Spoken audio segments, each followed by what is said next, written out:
سألنا الأطفال إيه أكتر حاجة بيحبوا يعملوها في فيرجينيا. أول لما جيت نزلت الأول حمام سباحة وكانت المية أول ما نزلت كانت ساقعة، وأول لما قعدت أول 5 دقايق بقت عادي. حلوة وكبير والمية حلوة كبير يكفي عدد كبير.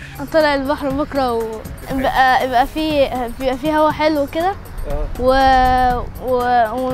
والمنظر برضو الطبيعي برضو حلو. كنا احنا قاعدين بابا قال لي تعالوا نسابق، احنا ال3 رحنا سباق. طبعا انا معايا اختي صغيره اديناها لعمتي وقعدنا احنا نسابق. وبعدين جيت هنا لعبت وبعدين بقى كل يوم بقيت اعمل كده.